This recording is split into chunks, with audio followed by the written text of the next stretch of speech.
All right, ladies and gentlemen, welcome back to the channel. I don't know what I want to call this channel yet, whether to keep the names off the field, or change it to Mar Talk Sports or something like that, or MTS or something. I don't know. I might just keep it as off the field, but welcome back to the channel. Nonetheless, we've hit 30 subscribers. Thank you very much for that. My goal is to be very consistent for you guys, and if you guys decide to choose to stick around, that would be very great and very much appreciated. If you want to drop a like and subscription to the channel and on the videos, that'd be very great. Comments also, whatever I can tweet what you want me to talk about. That'll be very great. Like I said, like I said, I appreciate you guys for sticking around and tuning in into the channel nonetheless. Today we got a post game match review of the Steelers. I know it is Tuesday and the game has been a couple days. Wanted to do it yesterday, but I was very tired from work, so decided to do it today. And then we also, after the post game, after I talk about the game, there's also some Mike Tomlin stuff that's come out that not come out. He's had his Tuesday press conference, so we'll also talk about the quotes that he had today, and then we'll just have some fun. But yeah, let's start. First of all, we got the dub. We got revenge, 27-14. Very good performance by the team. Let me just read out some team stats real quick. We had 267 total yards to their 300. Not very good, but 147 to their 196 for passing yards. But we did outrun them 120 to 104, and then we both had 4.3 yards per play. 15 first downs, 6 out of 14, which I believe is just below 50%. We didn't go on any fourth downs, 2 plays, only one sack, 6 punts. We had 6 penalties, 1 fumble, and 0 interceptions, and then an equal time of possession. And then some key stats for players. Russ had 158 yards for 2 touchdowns.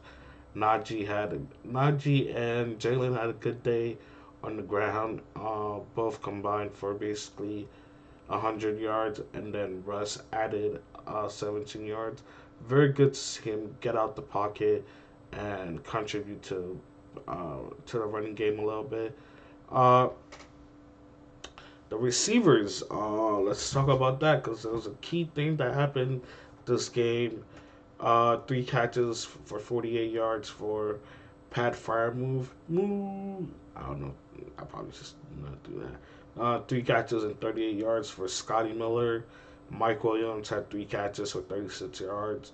Van Jefferson had 1 catch, 10 yards, and 1 touchdown. Calvin Austin only had 1 catch for 4 yards, and Jalen Warden had 2 catches for 25 yards. So not a big day offensively. I should also add Pat Fryermuth had 1 touchdown. Uh,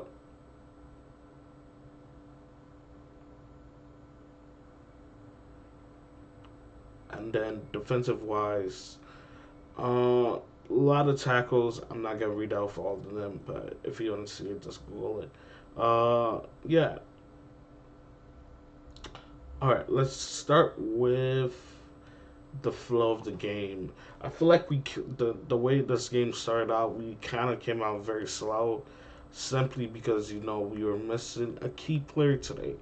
We were missing a key player in George Pickens, and the team didn't announce that he wasn't starting until 90 minutes until the game started, and the game plan was for him to be a starter and to contribute.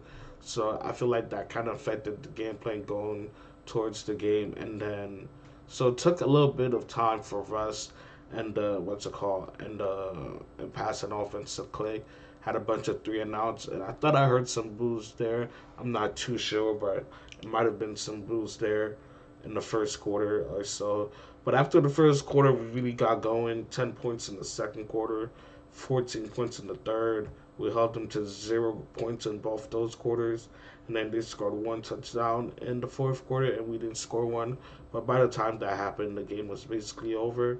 Uh, yeah, like I said, it took a little bit of a minute to get what's it called, the offense to get started, but the defense held us in there.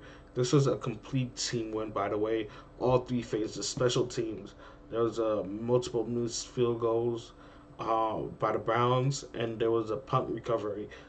There you have it. Multiple punts down in their half of their field towards the.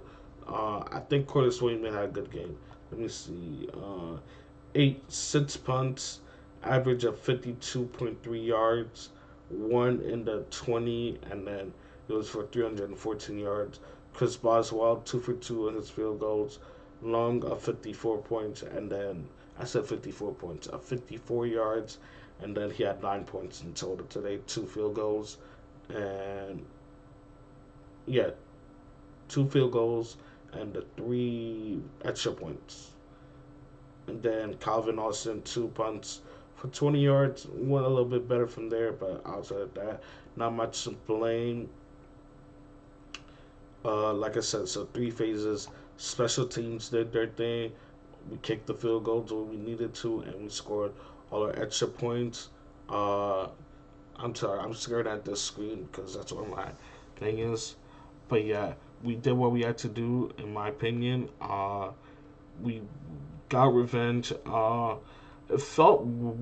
I'm not saying I'm glad George Pickens is injured or anything like that, but there was such an over reliance on only him that at some point teams were gonna take him away, and the fact that we didn't have him and we were able to figure out how to and get Mike Williams involved today. We had 3 catches and 36 yards. Could have had another one for like I think another 20 to 10 plus yards that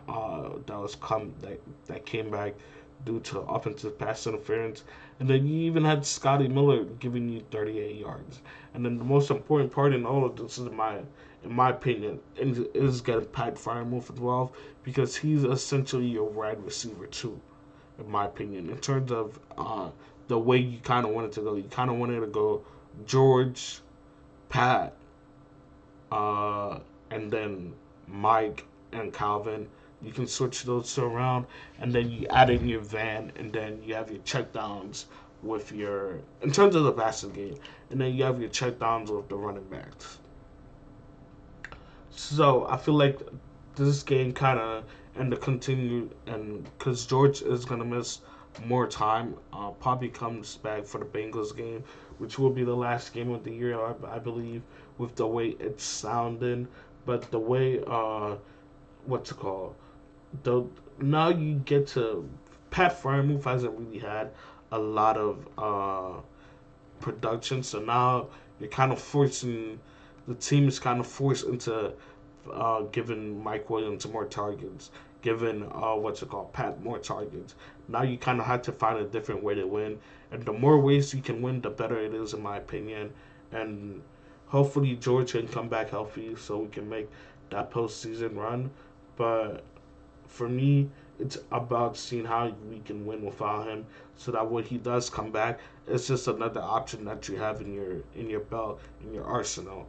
Uh, but yeah, we were better in the red zone today. I think we went 2 for 2. Yeah, with the pass to Van Jefferson and then the Russian touchdown. We ran the ball a little bit better today. I wanted what's it called? I feel like these next few weeks we're gonna have to really rely on a running game and our defense. And the running game looked way better today. Shout out to all line, by the way, they played very good, and especially after struggling against this specific team. The on that Thursday night game, so credit to them, in my opinion.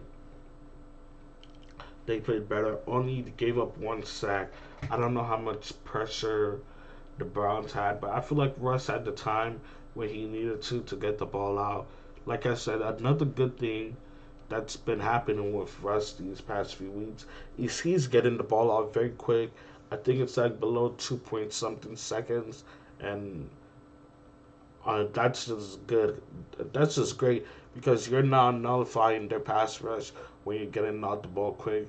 I think I remember like watching NFL and watching the Patriots game, and then you just hear them talking about Brady getting the ball out of his hand very quick to not one to protect himself because his O line wasn't the best at certain points, but that's just one of the ways that you hear guys talk about when they say, "Oh, let's do this, let's do that." To protect the quarterback when you don't have a very good offensive line. Get the ball out of your hand very quick, not holding onto the ball and doing everything like that.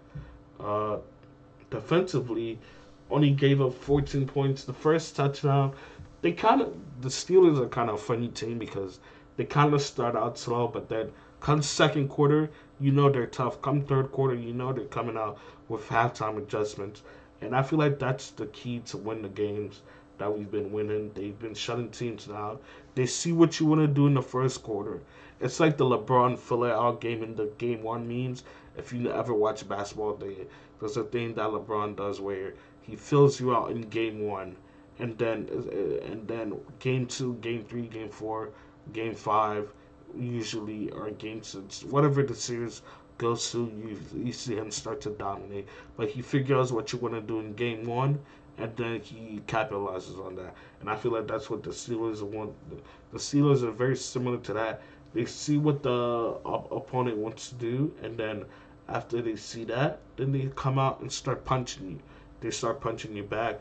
Very. Let me read off some defensive stats. We had three stats today. Two from Cam Hayward, who, in my opinion, is the best defensive player on this team and probably the best player on the team this year. And I believe he should be in DPOY combos. TJ, I think, had four tackles. Not a big game from him, but we got the return of Alex Highsmith, and we had the return of Alex Highsmith today, and he had a sack. He also had a roughing the passer, but that looked like more of a flop to me, if anything like that. But yeah, very good game from the D line in my opinion. Minka didn't get a pick today. I feel like guys are really trying to say Minka isn't playing well because he's not getting turnovers, but he's doing a specific job, and I think he's doing that job perfectly. Patrick Quinn looked good today. I think there's only one penalty on Joey Porter Jr., and that was like after the play and stuff like that. Peyton Wilson continuing to do good stuff. The whole defense, like, you know what to expect from the defense, in my opinion. We need to rely on them to continue to win games. I think they're the highest paid defensive unit in the league, or if not one of. We had also two turnovers. Shout out James Pierre, backup guy. And then the other guy, very unlikely, was Keanu Benton, a D lineman, came off, sniffed the screen out, picked it off. Uh, and yeah, very good performance by the defense, like I said. And then only gave up 14 points, one in the first score, one touchdown in the first quarter, and then the second, and what's it called, in the fourth quarter to David Njoku, and then the first one was to Jerry Judy in the first quarter. Five catches, 64 yards. Very quiet day for him compared to what he did to Denver. Uh, Rushing wise, Nick Chubb had 11 carries, 48 yards, 428 yards on 10 carries. Same for Winston on 4 carries. Not too bad of a deal, in my opinion. And then let's just get into these Mike Tomlin quotes real quick. Uh, like I said earlier, George Pickens does have a grade 2 hamstring and is probably going to miss uh, the Eagles game, and that's what they've said so far. But I'm just thinking ahead that he's probably gonna miss other games. And then some other injury news: Larry Ogunjobu, D lineman, has a groin injury. And then Deshaun Elliott also has a hamstring, but we should see. I don't know. We have to wait for the practice reports to come out, but we'll see how they look in practice this week. And then Dante Jackson should be good to go for the Eagles game. And then let's see what else Mike Thomas said. Uh, he said Mike Williams stepped up last week with George Pickens being out, which is very good to see. And then he was making a lot of plays in practice. And then he said expect for him to get more stuff, more reps in games.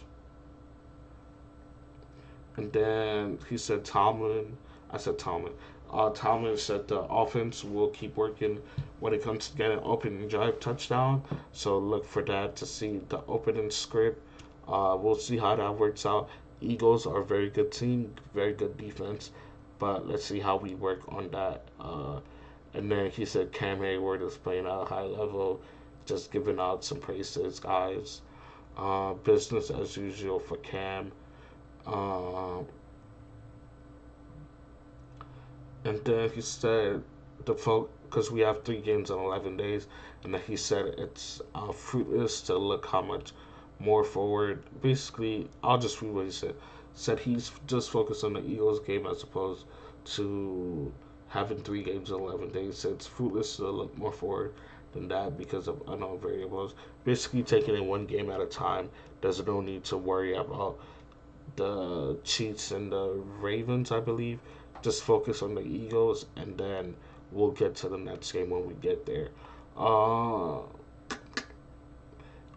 James Spear is a very hardworking guy.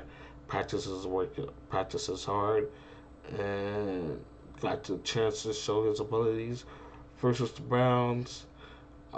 Praise to Lyndon Roberts. Very good game from him, by the way. Forgot to shout him out. Had a good stop on fourth down versus what's it called? What's his name? Nick Chubb. Yeah. Uh, they said they knew, of course, that Langdon would be run stopping linebacker. Hopefully, he does come back next year. Uh, yeah, and then talk about the time when they spent a Houston Pro Day with him.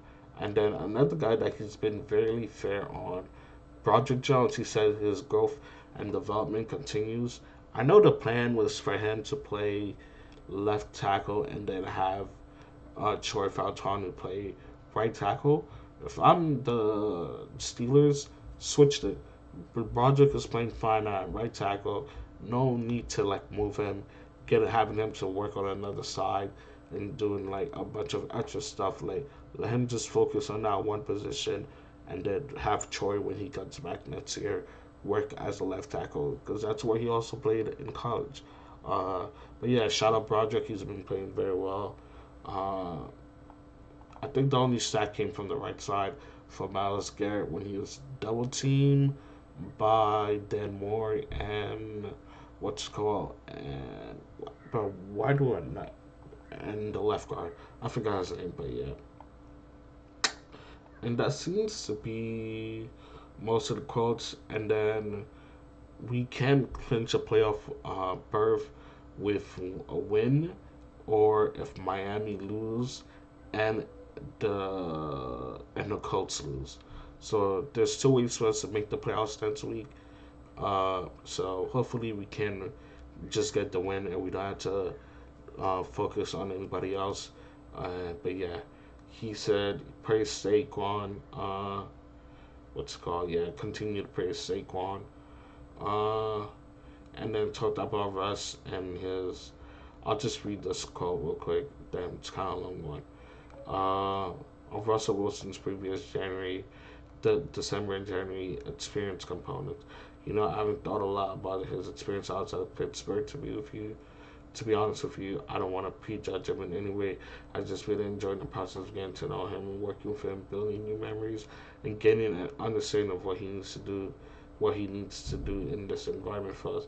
All of us come with something, good experience, baggage, etc. But I've just learned over the years to not spend our time dwelling on some of that. Just really just give guys an opportunity to find their space, an environment, and prosper in this environment, and he's done an awesome job. Certainly, his experience is an asset to him and to us, but it's not something that we spent a great deal of time discussing.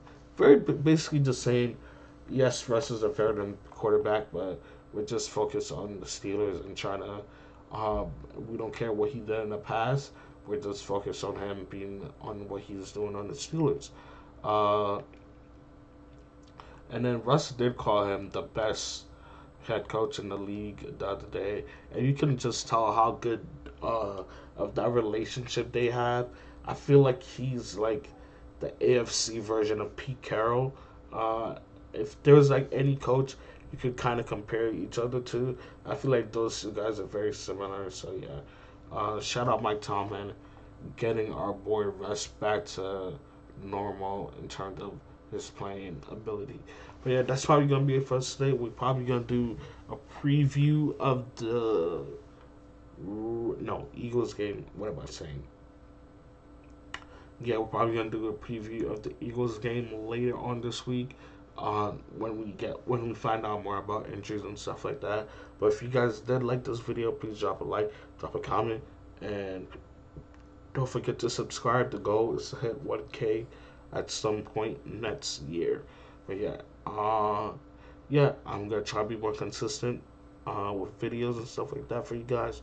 If you guys want me to talk about more specific things, going live after games and stuff like that, that can all be arranged. But yeah, thank you guys for watching this video, and peace out.